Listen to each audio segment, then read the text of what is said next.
আজ আমরা দেখতে চলেছি ২০২২ সালে রিলিজ হওয়া একটি অসাধারণ মুভি, যার নাম হলো মীরা। এটি মূলত একটি সায়েন্স ফিকশন সার্ভাইভাল মুভি, যেখানে হঠাৎ করেই পৃথিবীতে নেমে আসে ভয়ানক এক বিপর্যয়। মহাকাশ থেকে পৃথিবীর মধ্যে পড়তে থাকে শত শত জ্বলন্ত উল্কাপিণ্ড, আর এক একটি উল্কাপিণ্ডের বিস্ফোরণ এতটাই ভয়ানক ছিল যে যে জায়গাটিতে উল্কাপিণ্ড বিস্ফোরিত হয় সেখানকার আশেপাশে থাকা সবকিছু একদম ধুলোর সঙ্গে মিশে যায়। এমনকি এই উল্কাপিণ্ড সমুদ্রের মাঝে পড়লেও সেই সমুদ্র থেকে ভূমিকম্প চলে আসে পুরো শহরে। দেখতে দেখতেই মুহূর্তের মধ্যেই পুরো শহর যেন ধুলো হয়ে একদম বাতাসের সঙ্গে মিশে যায়। পরিস্থিতি এতটাই ভয়ানক হয়ে ওঠে যে মনে হয় পুরো আকাশ যেন পৃথিবীর উপর ধসে পড়ছে। এতে করে পৃথিবী চলে যায় ধ্বংসের একদম দ্বার প্রান্তে। তবে পৃথিবীর এমন ভয়ানক পরিস্থিতি মোকাবেলা করে মানুষকে নিজেদের অস্তিত্ব টিকিয়ে রাখতে পেরেছিল, সেটাই আমরা দেখব এই মুভিটিতে। তাহলে চলুন ঘুরে আসা যাক ধ্বংস হয়ে যাওয়া এক পৃথিবীর গল্প থেকে। তো গল্পটি শুরু হয় মহাকাশের একটি দৃশ্য দেখিয়ে, যেখানে আমরা ছোট্ট একটি উল্কাপিণ্ড দেখতে পাই, যেটা কিনা অনেক দ্রুত গতিতে একজন মানুষের গাড়ির গ্লাসের উপরে পড়ে, যেটা অনেক ছোট হওয়ার কারণে কারোই তেমন কোনো ক্ষতি হয় না। আসলে এই সময়টা ছিল এমন একটি সময় যখন আকাশ থেকে এভাবে উল্কাপিণ্ড পড়ার বিষয়টিকে খুবই সাধারণ একটি বিষয় মনে করা হতো, কারণ এখন প্রায় প্রতিদিনই পৃথিবীতে উল্কাপাত ঘটে। এমনকি প্রতিনিয়ত প্রায় ৫ টন ওজনের উল্কাপাত পৃথিবীতে এসে পড়ে। কিন্তু সবচাইতে ভয়ানক ব্যাপার হচ্ছে যে প্রতিনিয়তই মহাকাশ থেকে বিশাল বিশাল উল্কাপিণ্ড পৃথিবীর দিকে ধেয়ে আসছে, যেগুলো পৃথিবীতে পড়তে শুরু করলে পুরো পৃথিবী ধ্বংস হয়ে যাবে। কিন্তু সৌভাগ্যবশত পৃথিবীর গতির ফলে সেই বিশাল বিশাল উল্কাপিণ্ডগুলো পৃথিবীর পাশ দিয়ে চলে যায়, যেটা প্রতিনিয়ত বিজ্ঞানীরা পর্যবেক্ষণ করে চলেছে। কিন্তু তারপরও তারা পৃথিবী নিয়ে অনেক বেশি দুশ্চিন্তায় ছিল, কারণ যে কোনো সময় পৃথিবীর গতির একটু পরিবর্তন হলেই সেই সমস্ত বিশাল আকৃতির উল্কাপিণ্ডগুলো পৃথিবীতে এসেই পড়বে। তাই বর্তমানে বিজ্ঞানীরা পৃথিবীর ভবিষ্যৎ নিয়ে অনেক বেশি চিন্তিত। তো এবার আমরা সেই গাড়িটির মধ্যে লীরা নামক একটি মেয়েকে দেখতে পাই, যে গাড়িটির উপরে সেই ছোট উল্কাপিণ্ডটি পড়েছিল। তো লীরার সঙ্গে এখানে তার পরিবারও রয়েছে, যাদের মধ্যে ছিল তার মা সেতলানা, তার সৎ বাবা বরিস এবং তার সৎ ভাই এগোর। আসলে লীরা যখন অনেক ছোট ছিল তখনই কোনো এক কারণে তার মায়ের সঙ্গে তার বাবার ডিভোর্স হয়ে যায়, আর তখন থেকেই লীরা তার মায়ের সঙ্গেই রয়েছে। তো আজকে তার পুরো পরিবার তাকে তার স্কুলে নিয়ে যাচ্ছে, কারণ আজকে তার স্কুলে তাদের দৌড় প্রতিযোগিতা রয়েছে। তবে এমন সময় আবার গাড়ির রেডিওতে একটি নিউজ শোনা যায় যে আগামীকাল নাকি পৃথিবীর অনেক কাছ দিয়ে বিশাল বিশাল উল্কাপিণ্ড যাবে, যেগুলোকে পৃথিবী থেকে একদম স্পষ্ট দেখা যাবে। কিন্তু এতে করে পৃথিবীর কোনো ক্ষতি হওয়ার সম্ভাবনা নেই। এটা শুনে তারা সবাই অনেক খুশি হয়ে যায়।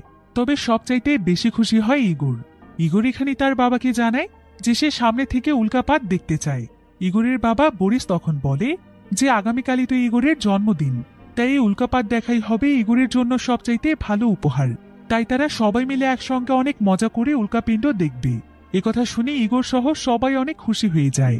কিন্তু এখানে দেখা যায় যে লীরা শুরু থেকে একদম মন খারাপ করে চুপচাপ বসে আছে। লীরা আসলে এই বিষয়টি আজ পর্যন্ত মেনে নিতে পারেনি যে তার মা তার বাবাকে ছেড়ে অন্য কারোর সঙ্গে সংসার করছে। তাই সে তার সৎ বাবা এবং ছোট ভাইকে একদমই পছন্দ করে না, আর ঠিক এ কারণেই সবসময় তার মন খারাপ থাকে। তো এবার লীরাকে স্কুলের সামনে ছেড়ে দিয়ে তার পরিবার চলে যায়, আর কিছুক্ষণের মধ্যেই শুরু হয়ে যায় তাদের স্কুলের দৌড় প্রতিযোগিতা। লীরা প্রস্তুত হয়ে সমস্ত প্রতিযোগীদের কাছে চলে আসে। এরপর তাদের দৌড় প্রতিযোগিতা শুরু হয়। তো এখানে আমরা আবার মাইক নামক একটি ছেলেকে দেখতে পাই। মাইক আসলে ছিল লীরার বয়ফ্রেন্ড। সে এখানে লীরার পারফরমেন্স দেখতে এসেছে। তবে এমন সময় আমরা দেখতে পাই যে দৌড় প্রতিযোগিতার মাঠের মধ্যে একটি সিসি ক্যামেরা লাগানো আছে, আর সেই ক্যামেরাটি দিয়ে লীরার দিকে কেউ লক্ষ্য রাখছিল। কিন্তু এটা কে ছিল সেটা আমরা কিছুক্ষণ পরে জানতে পারবো। তো এবার প্রতিযোগিতায় দেখা যায় যে লীরা প্রথমে সবার পেছনে পড়ে গিয়েছিল, কিন্তু আস্তে আস্তে সে সবার সামনে চলে আসে, আর কিছুক্ষণের মধ্যেই সে ফিনিশিং লাইনেরও একদম কাছে চলে আসে। তাই তার বয়ফ্রেন্ড মাইক অনেক বেশি এক্সাইটেড হয়ে যায়। সে একটি ফ্লেয়ারের মধ্যে আগুন জ্বালিয়ে ফিনিশিং লাইনের একদম কাছে চলে আসে এবং সে অনেক আনন্দ নিয়ে সেখানে সেলিব্রেট করতে থাকে। কিন্তু এখানে ফ্লেয়ারের আগুন দেখতে পেয়ে লীরা অনেক বেশি ভয় পেয়ে যায়। এমনকি সে অনেক আতঙ্কিত হয়ে ফিনিশিং লাইনের কাছেই যেতে পারে না, যেটা দেখে মাইক সহ বাকি সবাই একদম অবাক হয়ে যায়। তবে লীরার এই আগুনকে ভয় পাওয়ার পেছনেও একটি কারণ রয়েছে, যেটা আমরা সামনেই জানতে পারবো। তো এবার আমরা ইগোরের জন্মদিনের একটি দৃশ্য দেখতে পাই, যেখানে লীরা এবং তার পুরো পরিবার সহ সবাই পার্টি করছিল। তবে সব সময়ের মতো এখানেও লীরার অনেক মন খারাপ ছিল, আর এখানে আমরা জানতে পারি যে তাদের পরিবারে আরো একজন নতুন সদস্য আসতে চলেছে, অর্থাৎ লিরার মা সেতলানা প্রেগনেন্ট। তাই ইগোরের জন্মদিনের সাথে সাথে তারা এই বিষয়টি নিয়েও অনেক আনন্দ করছিল। আর কিছুক্ষণ পরে তাদের বাবা বরিস এখানে ইগোরের জন্য কেক নিয়ে আসে। তবে কেকটির উপরে থাকা মোমবাতির মধ্যে আগুন জ্বলছিল, আর সেটা যখন লিরা দেখতে পায় তখন সে প্রচন্ড রকমের ভয় পেয়ে যায়, আর সে সঙ্গে সঙ্গে সেখান থেকে উঠে চলে যায়। তো সে পার্টি ছেড়ে বাহিরে চলে আসলে লিরার মা তার কাছে এখনো তার এই ধরনের আচরণের কারণ জানতে চায়। তবে এমন সময় আবার সেতলানার কাছে তার এক্স হাজবেন্ডের ফোন আসে, যার নাম ছিল ডেভিড। তো ডেভিড এখানে সেতলানাকে বলে যে তাদের মেয়ে এখনো আগের মতোই আছে, সে এখনো সেই পুরনো ঘটনা মনে রেখেছে, যার কারণে আজকে স্টেডিয়ামে আগুন দেখে সে অনেক ভয় পেয়েছিল। হয়তো তার কোনো মানসিক সমস্যা হয়ে গিয়েছে, সে অনেক দুর্বল একটি মেয়ে। কিন্তু ডেভিডের একথা শুনে লিরা অনেক কষ্ট পায়, কারণ তার কাছে মনে হচ্ছিল যে সে হয়তো এখন তার মা বাবার কাছে বোঝা হয়ে গিয়েছে, তাই তারা তাকে মানসিক রোগী ভাবছে। এ কারণে লিরা মন খারাপ করে সেখান থেকে চলে যায়। আর এখানে আমরা জানতে পারি যে লিরার বাবা ডেভিড আসলে একজন অ্যাস্ট্রোনয়েট। সে প্রায় 6 বছর যাবৎ মহাকাশেই রয়েছে, এমনকি সে দক্ষ একজন হ্যাকারও ছিল। তাই সে প্রায় সময়ই বিভিন্ন জায়গার সিসি ক্যামেরা হ্যাক করে তার মেয়ে লিরার দিকে নজর রাখত। আর লিরার স্কুলে যে সিসি ক্যামেরাটি ছিল, সে সেই সিসি ক্যামেরাটির মাধ্যমে লিরার স্কুলের সম্পূর্ণ ঘটনা দেখতে পেয়েছিল। আর লিরাকে দেখার জন্য সে এটা প্রায় সময়ই করে থাকে। তবে ডেভিড এটা খুব ভালো করেই জানে যে মহাকাশের যে কোনো টেকনোলজি কোনো মানুষের ব্যক্তিগত জীবনের জন্য ব্যবহার করাটা অনেক বড় একটি অপরাধ। কিন্তু তারপরও সে তার মেয়েকে দেখার জন্য লুকিয়ে লুকিয়ে এই কাজটি প্রায় সময়ই করে থাকে। ডেভিড আসলে রাশিয়ার মিরা নামক একটি স্পেস স্টেশনে কাজ করে, আর সেখানে মূলত তার কাজ হচ্ছে সেখান থেকে প্রতিনিয়ত উল্কাপিণ্ডের গতিবিধির দিকে নজর রাখা। আসলে স্পেস স্টেশনটি ছিল অনেক অত্যাধুনিক প্রযুক্তির একটি স্পেস স্টেশন, যেখানে এআই প্রযুক্তিও যুক্ত করা রয়েছে। এমনকি এআই ভয়েসের মাধ্যমে এখানে নানা ধরনের ইনফরমেশনও পাওয়া যায়। তবে এই এআইয়ের কাজ শুধুমাত্র ইনফরমেশন দেয়াই নয়, এটা মূলত মহাকাশচারীদেরকে উল্কাপিণ্ডের গতিবিধির দিকেও নজর রাখতে অনেক সাহায্য করে। তো ডেভিড এখানে প্রতিদিনের মতোই স্পেস স্টেশনের সবকিছু পর্যবেক্ষণ করছিল, আর তার সবকিছু একদম চেক করা শেষ হয়ে গেলে সে তাদের স্পেসশিপের কমান্ডো অ্যান্টোনোর সঙ্গে দেখা করতে আসে। অ্যান্টোনো তখন তাকে বলে, তোমার ব্যাপারে কিন্তু আমি একটি বিষয় অনেকদিন ধরেই লক্ষ্য করছি, কিন্তু তোমাকে আমি কিছু বলছি না। আমি কিন্তু এটা জেনে গিয়েছি যে তুমি আমাদের স্পেসশিপের টেকনোলজি ব্যবহার করে তোমার মেয়ের দিকে প্রায় সময় নজর রাখো। তুমি কি জানো না যেটা কত বড় অপরাধ? এটার জন্য কিন্তু তোমার অনেক বড় শাস্তি হয়ে যেতে পারে। ডেভিড এতে কিছুটা ভয় পেয়ে যায়, আর সে তাকে জানায় যে সে তার মেয়েকে অনেক ভালোবাসে, তাই মূলত সেই কাজগুলো করেছে। কিন্তু এরপর থেকে সে আর কোনোদিনই এমন কাজ করবে না। তো এমন সময় আবার এমসিসি থেকে তাদের কাছে একটি ভিডিও কল আসে। এমসিসি মানে হচ্ছে মস্কো মিশন কন্ট্রোল সেন্টার, আর সেখান থেকে একজন উচ্চপদস্থ কর্মকর্তা তাদেরকে ফোন করেছে, যার নাম ছিল ফমিন। তো ফমিন এখানে তাদের কাছে আজকের উল্কাপিণ্ডের গতিবিধি সম্পর্কে জানতে চায়। আর এখানে রিয়াভিনট নামক একজন অ্যাস্ট্রোনয়েট বলে যে গতকাল থেকে তারা উল্কাপিণ্ডের গতিবিধির কোনো হিসেব রাখতে পারছে না, কারণ গতকাল থেকেই তাদের স্পেসশিপের সেন্সরে কিছুটা সমস্যা দেখা দিয়েছে। তবে একটি বিষয় সম্পর্কে তাদের কাছে তথ্য আছে যে আগামীকাল ঠিক রাত 8:19 মহাকাশ থেকে প্রচুর পরিমাণে উল্কাপাত প্রশান্ত মহাসাগরের দিকে ধেয়ে যাবে। তবে সেই সমস্ত উল্কাপাতগুলোর মধ্যে পৃথিবীর বায়ুমণ্ডল ভেদ করে পৃথিবীর মধ্যে প্রবেশ করতে পারে, যেটা অনেকটাই দুশ্চিন্তার ব্যাপার। তাই তাদের সবাইকেই প্রস্তুত থাকতে হবে। তবে রিয়াভিনট কিন্তু এই বিষয়টি নিয়ে পুরোপুরিভাবে নিশ্চিত ছিল না, তাই এখন সামনে কে হতে পারে সেটা কোনোভাবেই ধারণা করা যাচ্ছে না। তো এরপর আমরা পৃথিবীতে লিরাকে দেখতে পাই। লিরা মন খারাপ করে একটি নদীর কাছে বসেছিল, কিন্তু ঠিক এমন সময় তার কাছে তার বয়ফ্রেন্ড মাইক আসে। আর মাইক এখানে লিরার মন খারাপ দেখে নানাভাবে তার মন ভালো করার চেষ্টা করে। মাইকের আবার একটি হাত ছিল রোবোটিক হাত, তো সে এখানে লিরাকে তার সেই রোবোটিক হাতটির সাহায্যে নানা ধরনের অঙ্গভঙ্গি করে শেষমেশ তাকে হাসিয়েই ফেলে। আসলে ছোটবেলায় মাইক যখন একবার আতশবাজি নিয়ে খেলছিল, তখনই একটি দুর্ঘটনার কারণে সে তার একটি হাত হারিয়ে ফেলেছে। তো আজকেও আকাশে বিভিন্ন নক্ষত্রেরা জ্বলজ্বল করছিল, আর এখানে লিরার একটি উজ্জ্বল নক্ষত্রের দিকে চোখ পড়ে, যেটা দেখে সঙ্গে সঙ্গে লিরার তার বাবার কথা মনে পড়ে যায়। কারণ আজকে প্রায় 6টি বছর হতে চলেছে যে সে তার বাবাকে একবারের জন্য দেখেনি। তো লিরা এখানে মাইকের সঙ্গে এসব বিষয়ে অনেক গল্প করে, যার ফলে তার মন কিছুটা ভালো হয়ে যায়। এরপর রাতের বেলা সে তার বাড়িতে ফিরে আসে, আর বাড়িতে এসে দেখতে পায় যে তার ছোট ভাই ইগোরের অনেক মন খারাপ। লীরা তখন ইগোরের কাছে তার মন খারাপের কারণ জানতে চায়। ইগোর তখন তাকে জানায় যে কালকে নাকি উল্কাপাত হওয়ার কথা, তবে হঠাৎ করেই তার বাবা বরিসের অনেক জরুরি একটি কাজ পড়ে গিয়েছে, তাই কালকে সে তাকে আর উল্কাপাত দেখাতে নিয়ে যেতে পারবে না। এই কারণে সে মন খারাপ করে বসে আছে। আর ইগোরের এতটা মন খারাপ দেখতে পেয়ে লীরার অনেক খারাপ লাগে। লীরা তখন ইগোরকে তার একটি প্রিয় দূরবীন দিয়ে দেয়, যেটা তার বাবা ডেভিড তাকে দিয়েছিল। এরপর সে ইগোরকে সেই উঁচু কনস্ট্রাকশন বিল্ডিংটি দেখিয়ে বলে যে সেই বিল্ডিং এর উপরে দাঁড়িয়ে এই দূরবীনটির মাধ্যমে খুব সহজেই উল্কাপাত একদম পরিষ্কারভাবে দেখা যাবে। ইগোর এতে অনেক খুশি হয়ে যায়।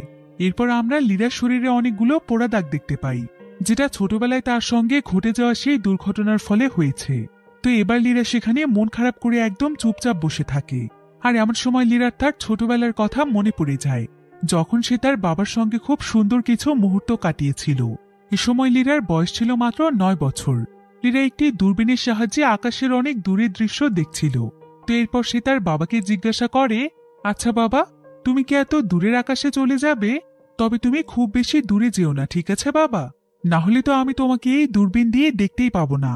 এদিকে আবার আমরা ডেভিডকে দেখতে পাই। ডেভিডের এখানে তার মেয়ের কথা খুবই মনে পড়ছিল, তাই সে লীরার ছোটবেলার কয়েকটি ভিডিও ফুটেজ দেখছিল। আর এই ভিডিওগুলো দেখতে দেখতে সে অনেক বেশি ইমোশনাল হয়ে যায়। আসলে তার অনেক সুন্দর একটি পরিবার ছিল। সে লীরা এবং তার ওয়াইফ সেতলানাকে নিয়ে অনেক সুন্দরভাবেই জীবন কাটাচ্ছিল। কিন্তু হঠাৎ করে তার এবং তার ওয়াইফের মধ্যে কিছু বিষয় নিয়ে ভুল বোঝাবুঝির কারণে তাদের বিচ্ছেদ হয়ে যায়। আসলে সে তার জীবনে এমন একটি ভুল করে ফেলেছে, যেটার জন্য এখনো সে অনেক আফসোস করে। তবে তার ভুলটি আসলে কি ছিল সেটা আমরা পরে জানতে পারবো। তো এবার পরের দিন সকালে দেখা যায় যে বিভিন্ন রেডিও স্টেশনের মাধ্যমে সবাইকে জানিয়ে দেওয়া হয় আর মাত্র ৪৫ মিনিটের মধ্যেই উল্কাপাত শুরু হতে চলেছে। তাই এই সুন্দর দৃশ্যটিকে স্মরণীয় করে রাখার জন্য শহরের সবাইকে প্রস্তুত থাকতে বলা হয়, যাতে করে তারা উল্কাপাতের এই সুন্দর দৃশ্যটিকে উপভোগ করতে পারে। কারণ প্রতি ৫০ বছর পর পর এত বেশি পরিমাণে উল্কাপাতের দৃশ্য পৃথিবী থেকে দেখা যায়, যেটা সত্যিই অনেক মনোমুগ্ধকর দৃশ্য। তাই প্রতিটি মানুষ জীবনে একবার হলেও উল্কাপাতের দৃশ্য দেখতে চায়। তাই আজকেও এই উল্কাপাতের নিউজ শুনে সবাই অনেক এক্সাইটেড হয়ে যায়, কারণ রেডিওর মাধ্যমে সকলকে জানানো হয় যে আজকের এই উল্কাপাতের কারণে পৃথিবীর কোথাও কোনো ক্ষতি হবে না। তাই শহরের সমস্ত মানুষেরা উল্কাপাত দেখার জন্য পুরোপুরিভাবে প্রস্তুত হয়ে যায় এবং তারা শহরের বিভিন্ন উঁচু উঁচু স্থানে যেতে শুরু করে। অন্যদিকে আমরা বরিস এবং সেতলানাকে দেখতে পাই। তারা তাদের ছেলে ইগোরকে স্কুলে ড্রপ করে দিয়ে চলে যায়। তবে এখানে দেখা যায় যে ইগোর তার সঙ্গে করে সেই দূরবীনটি নিয়ে এসেছে, যেটা তাকে লীরা দিয়েছিল। অর্থাৎ যেভাবেই হোক সে আজকে উল্কাপাত দেখবেই। অন্যদিকে আমরা সেই স্পেস স্টেশনটিকে দেখতে পাই। আর এখানে মহাকাশচারীরা যা ভেবেছিল সেটাই ঘটেছে, কারণ তারা স্পেসশিপের রাডারের মাধ্যমে দেখতে পায় যে পৃথিবীর দিকে প্রচুর পরিমাণে উল্কাপাত ধেয়ে আসছে। এবার তারা পুরো বিষয়টিকে পর্যবেক্ষণ করে দেখতে পায় যে বেশিরভাগ উল্কাপিণ্ড পৃথিবীর পাশ দিয়ে চলে গেলেও প্রায় অনেকগুলো উল্কাপিণ্ড পৃথিবীর বায়ুমণ্ডলকে ভেদ করতে চলেছে, যেটা খুবই ভয়ানক একটি ব্যাপার। তাই সেখানে থাকা তাদের এআই অ্যাসিস্ট্যান্ট মীরা তাদেরকে উপদেশ দেয় যে যত তাড়াতাড়ি সম্ভব তাদের স্পেস স্টেশনটিকে অন্যদিকে নিয়ে যেতে, কারণ আর মাত্র 7 মিনিটের মধ্যে এদিক দিয়েই পৃথিবীর দিকে উল্কাপিণ্ড ধেয়ে যাবে। কিন্তু তাদের স্পেস স্টেশনটি ছিল খুবই ভারী, ফলে দ্রুত স্পেস স্টেশনটির অবস্থান পরিবর্তন করার জন্য তারা সবাই মিলে স্পেস স্টেশনটির অপ্রয়োজনীয় জিনিসগুলোকে বাদ দিয়ে দেয়। এরপর তারা স্পেস স্টেশনটির অবস্থান পরিবর্তনের কাজ শুরু করে। এদিকে ডেভিড যত তাড়াতাড়ি সম্ভব তার মেয়ে লীরাকে অনবরত টেক্সট এবং মেসেজ করতে থাকে। আর অবশেষে লীরা যখন ফোনটিকে রিসিভ করে তখন ডেভিড তাকে বলে যে যত তাড়াতাড়ি সম্ভব লীরা যেন একটি সুরক্ষিত স্থানে অবস্থান করে, কারণ পৃথিবীর বায়ুমণ্ডলের দিকে প্রচুর পরিমাণে উল্কাপিণ্ড ধেয়ে যাচ্ছে। একথা শুনে লীরা অনেক ভয় পেয়ে যায়। তবে এমন সময় আবার বাহির থেকে সে কিছু একটা আওয়াজ শুনতে পায়। এরপর যখন সে তার জানালা দিয়ে বাহিরের দিকে তাকায় তখন সে এখানে দেখতে পায় যে আকাশ থেকে অনেক বড় বড় জ্বলন্ত উল্কাপিণ্ড পৃথিবীর দিকে ধেয়ে আসছে। অন্যদিকে বিশাল এক উল্কাপিণ্ড ধাক্কায় স্পেস স্টেশনটির অনেক বড় একটি অংশ ভেঙে টুকরো টুকরো হয়ে যায়। অন্যদিকে আরও একটি বিশাল আকৃতির উল্কাপিণ্ড সোজা গিয়ে পৃথিবীর বিশাল বড় একটি সমুদ্রের মধ্যে বিস্ফোরিত হয়। তবে এই বিস্ফোরণটি এতটাই শক্তিশালী ছিল যে আশেপাশের দূর দূরান্ত পর্যন্ত সবকিছুই একদম কেঁপে ওঠে। চারিদিকে ভূমিকম্প শুরু হয়ে যায়। মীরা এতে প্রচন্ড রকমের ভয় পেয়ে যায় আর সে কোনো মতে তার ফোনটি হাতে নিয়ে তার রুম থেকে বেরিয়ে যায়। এরপর বাহিরে এসে সে দেখতে পায় যে চারিদিকে একদম হইচই শুরু হয়ে গিয়েছে। প্রত্যেকটি মানুষই তাদের জীবন বাঁচানোর জন্য মরিয়া হয়ে উঠেছে। সবাই সেখান থেকে পালিয়ে সুরক্ষিত জায়গাতে যাওয়ার চেষ্টা করছে। এদিকে বাহির থেকে প্রচন্ড রকমের বিস্ফোরণের শব্দ শুনতে পাওয়া যায়। লিরা তখন তাদের বিল্ডিং এর ব্যালকনিতে গিয়ে দেখতে পায় যে এখন তাদের শহরের উপর শত শত উল্কাপিণ্ড পড়ছে, এবং এক একটি উল্কাপিণ্ড যে সমস্ত জায়গাগুলোতে পড়ছে সেই সমস্ত জায়গার চারিপাশ একদম ধুলোর সঙ্গে মিশে যাচ্ছে। মুহূর্তের মধ্যেই যেন সমস্ত বিল্ডিং, অফিস, আদালত, রাস্তাঘাট একদম ধুলোতে পরিণত হয়ে বাতাসের সঙ্গেই মিশে যাচ্ছে। এত ভয়ঙ্কর দৃশ্য দেখে লিরা একদম আতঙ্কিত হয়ে যায়। তাই সেও তখন বাকি সবার সঙ্গে সেখান থেকে পালানোর চেষ্টা করছিল, কিন্তু সম্পূর্ণ বিল্ডিংটি ধুলো দিয়ে ভরে যাওয়ার কারণে সেখানে সবার তাকাতেও অনেকটা কষ্ট হচ্ছিল।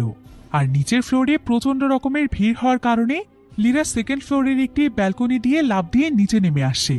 এদিকে একের পর এক আশেপাশে উল্কাপিণ্ড বিস্ফোরিত হচ্ছিল, যার ফলে ভূমিকম্প সৃষ্টি হয়ে প্রত্যেকটি বিল্ডিংয়ে ফাটল তৈরি হয়েছে। লিরার চোখের সামনে অনেক উঁচু উঁচু বিল্ডিংও ধূলিসাৎ হয়ে যাচ্ছে। শহরের সমস্ত মানুষেরাই বাঁচার জন্য ছুটোছুটি করছে। তবে এমন সময় আবার লিরার কাছে একজন মহিলা আসে, আর মহিলাটি লিরাকে জানায় যে তার বাচ্চা নাকি একটি গাড়ির মধ্যে ফেঁসে গিয়েছে। তাই সে লিরার কাছে তার বাচ্চাকে উদ্ধার করার জন্য সাহায্য চায়। এরপর সেই মহিলা এবং মীরা বাচ্চাটিকে বের করার অনেক চেষ্টা করছিল, কিন্তু তারা এটা কিছুতেই করতে পারছিল না। তবে এমন সময় আবার লিরাকে খুঁজতে খুঁজতে সেখানে মাইক চলে আসে, আর মাইক এখানে অনেক চেষ্টা করে বাচ্চাটিকে বের করতে পারে। তো এখন তাদেরকে যেভাবেই হোক নিরাপদ কোনো জায়গাতে যেতে হবে, কিন্তু তারা আসলে কোথায় যাবে সেটাই বুঝতে পারছিল না।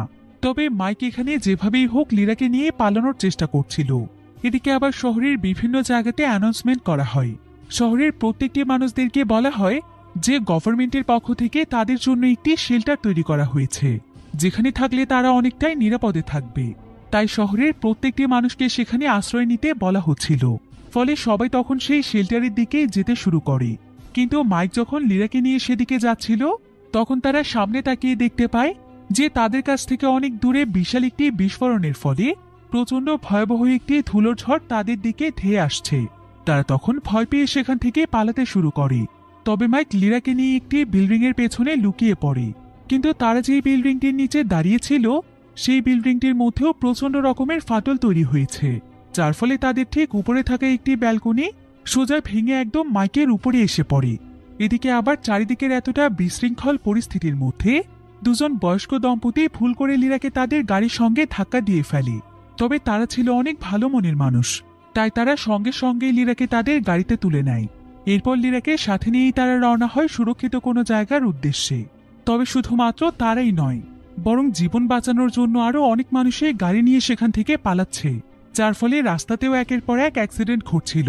তো এখানে লিরাদের গাড়িটি কিছুটা দূরে যাওয়ার পরেই তাদের পেছনে বিশাল বড় একটি উল্কাপিণ্ডের বিস্ফোরণ ঘটে, আর এই বিস্ফোরণের শব্দে লিরা তার জ্ঞান ফিরে পায়। এরপর সে যখন পেছনের দিকে তাকায়, তখন সে দেখতে পায় যে তাদের পেছনে থাকা ব্রিজটি ভেঙে তছনছ হয়ে যাচ্ছে। এদিকে সেই বৃদ্ধ দম্পতিও অনেক বেশি ভয় পেয়ে যায়। তারা বুঝতে পারছিল না যে তাদের এখন কি করা উচিত। মহিলাটি তো এখানে ভয়ে একদম কাঁদছিল। তারপর এমন সময় আবার তাদের গাড়ির ঠিক সামনেই অনেক বড় একটি ট্রাকের অ্যাক্সিডেন্ট ঘটে, যার ফলে রাস্তা একদম ব্লক হয়ে যায়। তবে এমন সময় সেখানে উল্কাপিণ্ড পড়তে শুরু করে। ফলে সেই বৃদ্ধ দম্পতি কোনো সুরক্ষিত জায়গাতে পৌঁছানোর আগেই তাদের পাশেরই অনেক বড় একটি বিল্ডিং ধসে পড়ে, এবং বিশাল এক ধুলোর ঝড় তাদের দিকে এগিয়ে আসতে থাকে। আর লিরা যখন এমন ভয়ানক দৃশ্য দেখতে পায়, তখন সে ভয়ে চিৎকার করতে করতে সেখান থেকে পালাতে থাকে। লিরা কোনো মতে একটি শপিং মলে চলে আসে, কিন্তু এবারের বিস্ফোরণটি এতটাই ভয়ানক ছিল যে সেই শপিং মলের মধ্যে গিয়েও লিরা ধুলোর নিচে চাপা পড়ে যায়। আর এমন ভয়ানক পরিস্থিতির মধ্যে পড়ে লিরার এখানে তার জীবনের কিছু ভয়ানক মুহূর্তের কথা মনে পড়ছিল, যেটা ছোটবেলায় তার সঙ্গে ঘটেছে। আসলে যখন তার মাত্র 9 বছর বয়স ছিল, তখন সে একবার তার বাবার সঙ্গে শপিং মলে ঘুরতে গিয়ে সেখানকার লিফটের মধ্যে আটকা পড়ে যায়, এবং লিফটের মধ্যেও যান্ত্রিক কিছু সমস্যা দেখা দেয়, যার ফলে লিরা সেখান থেকে বের হতে পারছিল না। এদিকে ডেভিড তো তার মেয়েকে বের করার জন্য পাগলের মতো হয়ে যায়, কিন্তু সে কিছুতেই লিরাকে বের করতে পারে না। এদিকে লিফটের মধ্যে শর্ট সার্কিটের জন্য আগুন লেগে যায়, যার ফলে লিরার শরীরের একটি সাইড পুড়ে যায়। আর ততক্ষণে উদ্ধার কর্মীরা এসে লিরাকে কোনো মতে বের করে নেয়। এরপর জানা যায় যে লিফটের দরজাটি জোর করে বারবার খুলতে চাওয়ার কারণে এমনটা ঘটেছে। আগুন লেগে লিরার শরীর পুড়ে গিয়েছে, যেটা ডেভিড না বুঝেই করেছিল। কিন্তু এই ঘটনার ফলে লিরা অনেক বেশি ভয় পেয়ে গিয়েছিল। এমনকি তার মা সেতলানাও একদম পাগলের মতো হয়ে গিয়েছিল। সেই ঘটনার জন্য ডেভিডকেই দোষারোপ করছিল। আর এই ঘটনার সূত্র ধরেই তাদের মধ্যে এক পর্যায়ে ডিভোর্স হয়ে যায়। সেই সাথে লিরার সঙ্গেও তার বাবা ডেভিডের সম্পর্ক কিছুটা খারাপ হয়ে যায়। আর ডেভিডও এই ঘটনার জন্য সবসময় নিজেকেই দোষী মনে করে এসেছে। তাই সেও নিজেকে লিরা এবং তার মায়ের কাছ থেকে অনেকটা দূরেই রাখত। তো এরপর আমরা ডেভিডকে দেখতে পাই। ডেভিড ছাড়া তাদের স্পেসশিপটির বাকি সবাই মারা গিয়েছে। আর এখন শুধুমাত্র ডেভিডের সঙ্গে রয়েছে এআই মীরা।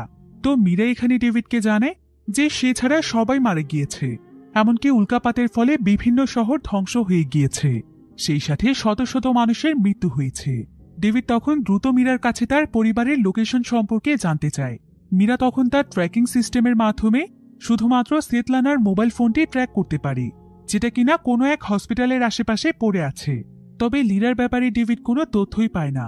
এমন সময় আবার ডেভিডের কাছে এমসিসি থেকে ফোন আসে। ডেভিডকে জানানো হয় যে আর মাত্র 3 ঘন্টার মধ্যে এই পুরো স্পেস স্টেশনটি ধ্বংস হয়ে যাবে। তাই ডেভিড যেন দ্রুত সেখান থেকে পৃথিবীর উদ্দেশ্যে রওনা হয়। যদিও ডেভিডের হাতে খুব বেশি সময় ছিল না, কিন্তু তারপরও সে মীরাকে তার মেয়ে লিরার লোকেশন বের করতে বলে। যদিও ডেভিড এটা খুব ভালো করেই জানে যে স্পেস স্টেশনটির সার্চ অপশন ব্যবহার করলে এটার স্পিড অনেক কমে যাবে, কিন্তু তারপরও সে মেয়েকে খোঁজার জন্য স্পেস স্টেশনের সার্চ অপশন ব্যবহার করে। ফলে প্রায় অনেক সময় পর মীরা লিরার লোকেশন খুঁজে পায়। সে একটি টেডি বিয়ারের মাধ্যমে মীরার সঙ্গে ডেভিডের কানেকশন তৈরি করে দেয়। আসলে লিরার কাছে যে টেডি বিয়ারটি পড়েছিল সেটার ভিতরে একটি মনিটরিং সিস্টেম রয়েছে এবং এটার চোখের মধ্যে ক্যামেরা সেট করা আছে, যার ফলে ডেভিড এবং লিরা একে অপরের সঙ্গে যোগাযোগ করতে সক্ষম হয়। ডেভিড তার মেয়েকে জীবিত দেখতে পেয়ে অনেক খুশি হয়ে যায়। এরপর মীরা এখানে ডেভিডের কাছে তার মা এবং বাকি সবার লোকেশন জানতে চায়। ডেভিড তখন তাকে জানায় যে সেতলানা এবং তার সৎ বাবা বরিস এখন একটি সুরক্ষিত জায়গাতে রয়েছে, কিন্তু সে কোনোভাবেই তার ছোট ভাই ইগোরের কোনো সন্ধান পায়নি। তবে একথা শুনে লিরা অনেক দুশ্চিন্তায় পড়ে যায়। এরপর সে তার বাবাকেও অনেক সাবধানে থাকতে বলে। এবার দেখা যায় যে রেস্কিউ টিম তাদের একটি কুকুরের মাধ্যমে লিরাকে কিছুক্ষণের মধ্যেই ধ্বংসস্তূপ থেকে উদ্ধার করে ফেলে। আর লিরা বাহিরে আসার পর দেখতে পায় যে পুরো শহর একদম ধ্বংসস্তূপে পরিণত হয়েছে, আর তার সামনেই ছিল সেই বয়স্ক দম্পতির গাড়ি। লিরা বুঝতে পারে যে তারা আর বেঁচে নেই, এমনকি তার বয়ফ্রেন্ড মাইকো হয়তো মারা গিয়েছে। লিরা এতে অনেক বেশি ভেঙে পড়ছিল। অন্যদিকে আমরা সেতলানা এবং বরিসকে দেখতে পাই। যদিও তারা একদম সুরক্ষিত রয়েছে, কিন্তু তারা লিরা এবং ইগোরকে খোঁজার জন্য চেষ্টা চালিয়ে যাচ্ছে। তবে এমন সময় সেতলানার কাছে ডেভিডের ফোন আসে। ডেভিড তখন লিরার সঙ্গেও তাকে যুক্ত করে দেয়। সেতলানা জানায় যে তারা এখন পর্যন্ত ডেভিডকে কোথাও খুঁজে পায়নি। আর এমন সময় বরিস এসে বলে যে ইগোরদের স্কুলের প্রত্যেকটি স্টুডেন্টদেরকে এই সুরক্ষিত হসপিটালটিতে নিয়ে আসা হয়েছে, কিন্তু কোথাও ইগোরের নাম নেই। তবে এখানে লিরার মনে পড়ে যায় যে ইগোর তো আজকে স্কুলেই যায়নি, কারণ লিরা তাকে যেই দূরবীনটি দিয়েছিল সেটা নিয়ে উল্কাপাত দেখার জন্য তাদের শহরের সবচাইতে উঁচু বিল্ডিংয়ে তার যাওয়ার কথা। আর সেই বিল্ডিংটি ছিল লিরার কাছ থেকে কিছুটা দূরে। তবে বিল্ডিংটিতে প্রচুর পরিমাণে ফাটল তৈরি হয়েছে, তাই লিরা ইগোরকে খুঁজতে সেখানে যেতে চায়। যদিও তার বাবা তাকে বারবার নিষেধ করছিল, কিন্তু লিরা তার কোনো কথা না শুনে তার ভাইকে খুঁজতে সেখানে চলে যায়। আর এমন সময় স্পেস স্টেশনের পাওয়ার শেষ হয়ে যাওয়ার কারণে লিরার সঙ্গে তার বাবার কানেকশন কেটে যায়। এদিকে এআই অ্যাসিস্ট্যান্ট মীরা ডেভিডকে জানায় যে তার কাছে আর মাত্র 2 ঘন্টা সময় রয়েছে, তাকে পৃথিবীতে ফিরতে হবে। কিন্তু ডেভিড চাইছিল যে সে তার মেয়েকে যেভাবেই হোক সুরক্ষিত জায়গাতে পৌঁছে দেবে। তো এখন এই স্পেস স্টেশনের পাওয়ার ফিরিয়ে আনার একটি মাত্র উপায় রয়েছে, সেটা হলো তাকে স্পেসশিপ থেকে বাইরে গিয়ে ম্যানুয়ালি তার কানেকশন করে দিতে হবে। কিন্তু এতে জীবনের অনেক ঝুঁকি রয়েছে। তবে ডেভিড এখানে কোনো কিছুর পরোয়া না করে একটি স্পেস স্যুট পরে স্পেসশিপ থেকে বেরিয়ে যায়। সে তার সঙ্গে করে একটি পাওয়ার ক্যাবলে এনেছে। তবে মীরা এখানে বারবার তাকে তার স্পেস স্যুটের ত্রুটি সম্পর্কে বলছিল, কিন্তু ডেভিড কোনো কিছুর পরোয়া না করে সে পাওয়ার ক্যাবলটিকে একটি ব্যাটারির সঙ্গে কানেকশন করে দেয়। অন্যদিকে আমরা লিরাকে দেখতে পাই। লিরা সেই উঁচু বিল্ডিংটির একদম সামনে চলে এসেছে। তবে এখানে সে দেখতে পায় যে সেই বিল্ডিংটির অনেক ছোটখাটো অংশ ভেঙে ভেঙে নিচে পড়ছে, অর্থাৎ যে কোনো সময় বিল্ডিংটি ধসে পড়তে পারে। কিন্তু লিরা কোনো মতে তার মনের মধ্যে সাহস জুগিয়ে সোজা তার ভাইকে উদ্ধার করতে বিল্ডিংটির ভেতরে চলে যায়। লিরা পাগলের মতো ইগোরকে খুঁজছিল। এরপর সে বিল্ডিংটির একটি ফাঁকা জায়গাতে এসে অনেক জোরে জোরে চিৎকার করে ইগোরকে ডাকতে থাকে। যদিও লিরাকে দেখে মনে হতো যে লিরা হয়তো ইগোরকে পছন্দ করে না, কিন্তু এখানে পরিষ্কারভাবে বোঝা যাচ্ছে যে লিরা আসলে ইগোরকে কতটা ভালোবাসে। তো এবার কিছুক্ষণ পরেই মীরা দেখতে পায় যে ইগোর সেই বিল্ডিং এর উঁচু একটি জায়গাতে চুপচাপ বসে আছে। সে তখন তাড়াতাড়ি করে ইগোরকে নিচে লাফ দিতে বলে, আর ইগোর ভয়ে ভয়ে সেখানে লাফ দিলে লীরা তাকে কোনো মতেই ধরে ফেলে। অন্যদিকে ডেভিড অনেক চেষ্টা করার পর কোনো মতে লীরা সেই টেডি বিয়ারের মাধ্যমে তাদের সঙ্গে কানেকশন তৈরি করে ফেলে। এরপর ডেভিড লীরাকে জানায় যে তারা এখন যেই বিল্ডিংটির মধ্যে রয়েছে সেটা কিছুক্ষণের মধ্যেই ধসে পড়বে, তাই যত তাড়াতাড়ি সম্ভব লীরা যেন ইগোরকে নিয়ে সেখান থেকে বেরিয়ে যায়। আর তাদের জন্য এখন বিল্ডিংটির সবচাইতে সুরক্ষিত রাস্তা হচ্ছে বিল্ডিংটির মাঝখানের একটি অংশ, কারণ একমাত্র এটাই হচ্ছে বিল্ডিংটির সবচাইতে মজবুত একটি জায়গা যেখানে এখন পর্যন্ত কোনো উল্কাপিণ্ড পড়েনি। তো লীরা ইগোরকে নিয়ে বিল্ডিংটির মাঝখানের অংশে গিয়ে দেখতে পায় যে এখন তাদেরকে অনেক গভীর একটি জায়গা দিয়ে এখান থেকে বের হতে হবে। তাই লীরার অনেক ভয় লাগছিল, কিন্তু ইগোরের সামনে লীরা সেটা প্রকাশ করে না, বরং সেই ইগোরকে তার মনে সাহস রাখতে বলে। এরপর সেই ইগোরকে তার পিঠে উঠিয়ে নেয়। আর তার বাবা ডেভিড তাকে ঠিক যেভাবে যেভাবে বলছিল লীরা ইগোরকে নিয়ে আস্তে আস্তে ঠিক সেভাবেই নামার চেষ্টা করছিল, কিন্তু দুর্ভাগ্যবশত লীরার কাছ থেকে সেই টেডি বিয়ারটি নিচে পড়ে যায়, যার ফলে ডেভিডের সঙ্গে তার যোগাযোগ বিচ্ছিন্ন হয়ে যায়। ডেভিড এতে প্রচন্ড রকমের আতঙ্কিত হয়ে পড়ে, কারণ আর মাত্র কিছুক্ষণের মধ্যে এই পুরো বিল্ডিংটি ধসে পড়বে।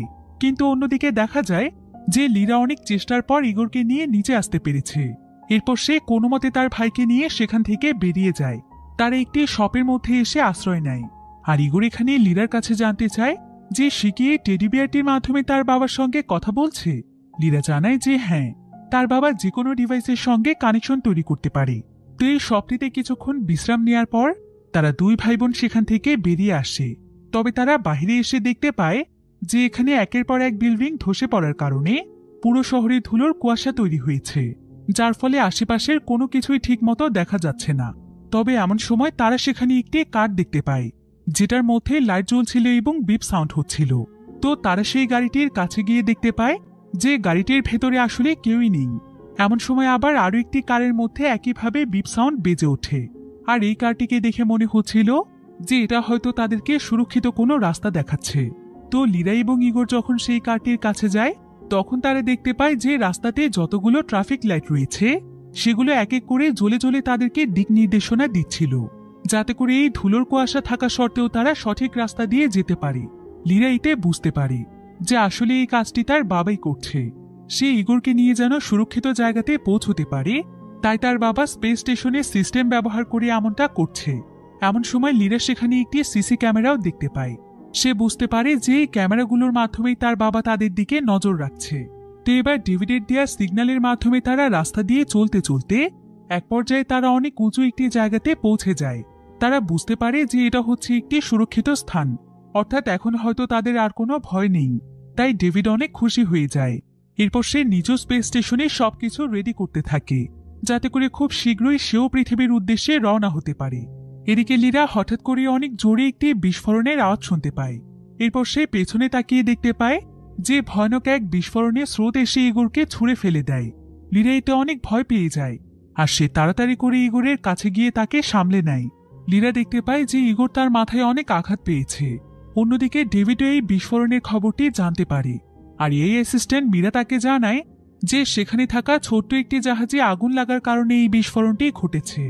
এমনকি সেখানে থাকা আরো একটি বড় জাহাজের মধ্যে আগুন লেগেছে, ফলে কিছুক্ষণের মধ্যে সেখানে আরো অনেক বড় একটি বিস্ফোরণের সম্ভাবনা রয়েছে, যার ফলে হয়তো লীরা এবং ইগোর মারাও যেতে পারে। কিন্তু এদিকে ডেভিডের কাছেও খুব একটা সময় ছিল না, বাঁচতে হলে তাকে এখনই বের হতে হবে। কিন্তু সে এখানে সিদ্ধান্ত নেয় যে তার যা কিছুই হয়ে যাক, তার এখানে মৃত্যু হয়ে গেলেও সে তার মেয়েকে বাঁচাবে। তাই সে তার মেয়ের জন্য সবকিছু করার আপ্রাণ চেষ্টা করছিল। এদিকে লীরা সেখানে একটি হেলিকপ্টার দেখতে পায়, তাই সে তাড়াতাড়ি করে তার ভাই ইগোরকে নিয়ে সেখানে চলে যায়। আর সে সেখানে থাকা রেস্কিউ টিমের কাছে তার ভাইয়ের জন্য সাহায্য চায়, কিন্তু তাদেরকে হেলিকপ্টারে নেওয়া হয় না, কারণ অলরেডি সম্পূর্ণ হেলিকপ্টার লোড হয়ে গিয়েছে। তাই ইগোরকেও হেলিকপ্টারে নেওয়া হয় না। কিন্তু ঠিক এমন সময় আশ্চর্যজনকভাবে হেলিকপ্টারের ভেতর থেকে বের হয় মাইক, আর সে তার জায়গাতে ইগোরকে হেলিকপ্টারে উঠিয়ে দেয়, কারণ ইগোরের অবস্থা খুব একটা ভালো ছিল না। এদিকে মাইককে জীবিত দেখে লীরা অনেক খুশি হয়ে যায়।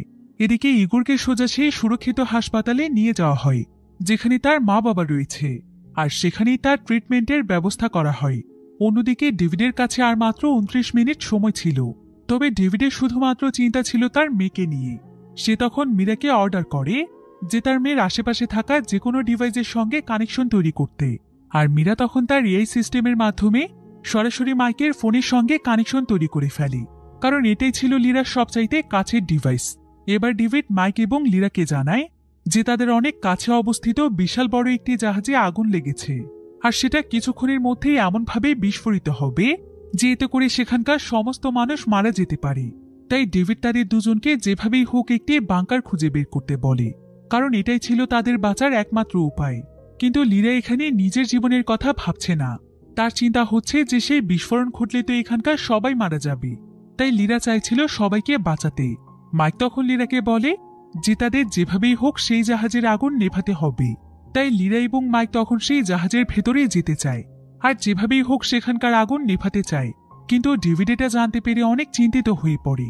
সে তখন লিরাকে বলে, তুমি তো সামান্য দেশলাইয়ের আগুন দেখলেই ভয় পেয়ে যাও, তাহলে জাহাজের এত বিশাল আগুনকে তুমি কিভাবে মোকাবেলা করবে? তাই তোমার উচিত যেভাবেই হোক সেখান থেকে পালিয়ে যাওয়া, কারণ তুমি চাইলেও আগুন নেভাতে পারবে না, বরং এতে করে তোমার জীবন চলে যাবে। কিন্তু এখানে আবার লিরা অতীতের একটি ফ্ল্যাশব্যাক দেখতে পায়, যেখানে দেখা যায় যে লিরার শরীরে যখন লিফটের মাধ্যমে আগুন লেগে গিয়েছিল তখন তার বাবা ভয় পেয়ে তাকে না বাঁচিয়ে সেখান থেকে পালিয়ে গিয়েছিল। একথা মনে পড়তে লিরার তার বাবার প্রতি অনেক ঘৃণা হচ্ছিল। তাই সে সঙ্গে সঙ্গে রাগ করে তার ফোনটিকে পানিতে ফেলে দেয়। এতে ডেভিড একদম অস্থির হয়ে পড়ে, কারণ সে এখন চাইলেও লিরার সঙ্গে আর কথা বলতে পারবে না। তবে ডেভিড এখানে নিজেকে অনেক অপরাধী মনে করছিল। তার কাছে মনে হচ্ছিল যে সে তো ছোটবেলায় একবার তার মেয়েকে বাঁচাতে পারেনি, আর আজকেও সে শত চেষ্টা করেও হয়তো ব্যর্থ হতে চলেছে। তার হয়তো বাবা হওয়ার মতো কোনো যোগ্যতাই নেই। অন্যদিকে আমরা লিরা এবং মাইককে দেখতে পাই, তারা ছোট্ট একটি বোটে করে সেই বড় জাহাজটির দিকে যাচ্ছে, যেখানে ভয়াবহভাবে আগুন ছড়িয়ে পড়ছে। তবে মাইক এখানে লিরাকে বুঝিয়ে বলে যে তার বাবা আসলে অনেক ভালো একজন মানুষ, আর সে শুধুমাত্র তাকে বাঁচানোর জন্যই কত কিছু করছে। তার বাবা তাকে ভালোবাসে বলে এমনটা করছে। তবে এসব কথা শুনে লিরা একদম চুপচাপ থাকে। এরপর তারা দুজন কোনো মতে সেই জাহাজটির মধ্যে উঠে পড়ে। তারা দেখতে পায় যে এখনো সম্পূর্ণ জাহাজে আগুন লাগেনি, তাই তারা দ্রুত জাহাজের ভেতরে চলে যায়। কিন্তু আগুনটি আসলে কোন জায়গাতে লেগেছে সেটা তারা খুঁজেই পাচ্ছিল না। তবে অনেক সময় ধরে খোঁজাখুঁজির পর তারা আগুনের উৎস খুঁজে পায়। কিন্তু জাহাজের একটি রুমের মধ্যে অনেক জ্বলন্ত আগুন দেখতে পেয়ে লিরা সঙ্গে সঙ্গে অনেক আতঙ্কিত হয়ে পড়ে। তাই সে দ্রুত মাইককে তার সেই টেডি বিয়ারটি ঠিক করতে বলে। আর মাইকও এখানে টেডি বিয়ারটি ঠিক করার সঙ্গে সঙ্গে ডেভিড তার এআই অ্যাসিস্ট্যান্ট মীরার মাধ্যমে লিরার সঙ্গে আবারও যোগাযোগ করে ফেলে। ডেভিড তার মেয়েকে আবারও দেখতে পেয়ে অনেক খুশি হয়ে যায়, কিন্তু এখন অন্য ব্যাপারে কথা বলার মতো কোনো সময় ছিল না। তাই সে প্রথমে লিরাকে আগে শান্ত হতে বলে। এরপর সে মাইককে বলে যে চারিদিক থেকে আগুন এখন তাদেরকে ঘিরে ফেলেছে, তবে তাদের কোনো ভয় নেই। তাদের সামনেই রয়েছে একটি অগ্নি নিয়ন্ত্রণ কক্ষ। এবার ডেভিড তাদেরকে ইনস্ট্রাকশন দিয়ে সেই অগ্নি নিয়ন্ত্রণ কক্ষে নিয়ে যায়, যেখানে আগুন নিয়ন্ত্রণের জন্য অনেকগুলো ফায়ার এক্সটিংগুইশার রয়েছে। কিন্তু মাইক যখন সেই রুমটির কাছে যায় তখন সেখানে একটি বিস্ফোরণের ফলে মাইক একদম আহত হয়ে যায়, আর লিরাও এতে প্রচন্ড রকমের ভয় পেয়ে যায়। এটা দেখে ডেভিডও অনেক বেশি আতঙ্কিত হয়ে পড়ে, কারণ এখন লিরাকেই কিছু একটা করতে হবে, তা না হলে তারা দুজনই মারা যাবে। কিন্তু ডেভিড বুঝতে পারছিল না যে সে লিরাকে কিভাবে সাহায্য করবে। তবে এমন সময় তার মাথায় একটি আইডিয়া আসে। আসলে মাইকের যে রোবোটিক হাতটি রয়েছে, ডেভিড মীরার মাধ্যমে সেই হাতটিকে তার নিয়ন্ত্রণে নিয়ে আসে। এরপর ডেভিড এই হাতটির মাধ্যমে তার মেয়ের হাতটিকে অনেক শক্ত করে চেপে ধরে। আর এতগুলো বছর পর মেয়ের হাতটিকে ধরতে পেরে ডেভিড অনেক ইমোশনাল হয়ে যায়। এরপর সে লিরার কাছে ক্ষমা চায়, আর সে লিরাকে বলে যে লিরা যখন সেই লিফটের মধ্যে পড়ে গিয়েছিল তখন সে সেই দৃশ্যটি কিছুতেই মেনে নিতে পারছিল না। তাই সে কোনো কিছু বুঝতে না পেরে সেখান থেকে চলে গিয়েছিল। কিন্তু আজকে সে লিরার কাছে তাকে বাঁচানোর একটি সুযোগ চায়, কারণ এটা করতে পারলে হয়তো আজকে সে নিজেকে ক্ষমা করতে পারবে। ডেভিড লিরাকে আরও জানায় যে লিরার সঙ্গে তার আর কোনোদিনও দেখা হবে না, কারণ তার স্পেসশিপটি পৃথিবীর বায়ুমণ্ডলে প্রবেশ করতেই যাচ্ছে। এটা কিছুক্ষণের মধ্যেই বিস্ফোরিত হয়ে যাবে, তাই লিরা যেন তাকে ক্ষমা করে দেয়। কিন্তু একথা জানতে পেরে লিরা অনেক ভেঙে পড়ে, আর সে কাঁদতে কাঁদতে তার বাবাকে বলে যে সে তার বাবার সঙ্গে অভিমান করলেও সে তাকে কোনোদিনও ঘৃণা করেনি। সে ছোটবেলা থেকে এখন পর্যন্ত তাকে অনেক বেশি ভালোবাসে। এটা শুনে ডেভিড তার মনে অনেক শান্তি অনুভব করে। তো এবার ডেভিডের ইনস্ট্রাকশন পেয়ে লিরা তার সামনে থাকে একটি ফায়ার স্যুট পরে নেয়। ফলে লিরা আগুনের উপর দিয়ে হেঁটে জাহাজের বিশাল বড় একটি পাইপলাইনের কাছে চলে যায়। আর সে তার বাবার শেখানো নিয়ম অনুযায়ী পাইপলাইনটিকে কোনো মতে চালু করে দেয়। আসলে এই পাইপলাইনটি সমুদ্রের পানি টেনে জাহাজের ভেতরে নিয়ে আসে, যার ফলে জাহাজের মধ্যে এবার প্রচুর পরিমাণে পানি প্রবেশ করতে শুরু করে এবং আস্তে আস্তে সম্পূর্ণ আগুন নিয়ন্ত্রণে চলে আসে, যেটা দেখে ডেভিড একদম নিশ্চিন্ত হয়ে যায়। এরপর সে তার মৃত্যু হবে জেনেও একদম রিল্যাক্সে বসে মৃত্যুর জন্য প্রস্তুত হয়ে যায়, কারণ অবশেষে সে তার মেয়েকে বাঁচাতে পেরেছে। তবে এখন অলরেডি তার স্পেস স্টেশনে আগুন লেগে গিয়েছে। অন্যদিকে দেখা যায় যে কিছুক্ষণের মধ্যেই মাইকের জ্ঞান ফিরে এসেছে। তো লীরা যখন মাইককে নিয়ে বাইরে আসে, তখন সে আকাশের দিকে তাকিয়ে দেখতে পায় যে তার বাবার স্পেসশিপটি একদম পৃথিবীতে এসে টুকরো টুকরো হয়ে গিয়েছে, অর্থাৎ তার বাবা তাকে বাঁচাতে গিয়ে নিজের জীবন দিয়ে দিয়েছে। এবার পরের দৃশ্যে দেখা যায় যে লীরা এখন তার পরিবারের কাছে চলে এসেছে, আর সে এখানে আজকে প্রথমবারের মতো তার সৎ বাবাকে জড়িয়ে ধরে, অর্থাৎ সে বরিসকে এখন তার বাবা হিসেবে মেনে নিয়েছে। এতে সেতলানা অনেক খুশি হয়, কারণ এখন তাদের পরিবারটি একদম পরিপূর্ণ। আর এই ভয়ানক উল্কাপিণ্ডের হাত থেকে তাদের পরিবারের সবাই সার্ভাইভ করতে পেরেছে, তারা নতুন এক জীবন ফিরে পেয়েছে। এটাই ছিল তাদের পরিবারের জন্য সবচাইতে বড় পাওয়া। আর এভাবেই খুব সুন্দর একটি মুহূর্তের মধ্য দিয়ে গল্পটি এখানেই শেষ হয়ে যায়। তো গল্পটি কেমন লেগেছে সেটা আমাকে কমেন্ট করে জানাতে ভুলবেন না। যদি ভালো লেগে থাকে তবে ভিডিওটিতে একটি লাইক দিন এবং চ্যানেলটিকে সাবস্ক্রাইব করে আমার পাশেই থাকুন। ধন্যবাদ।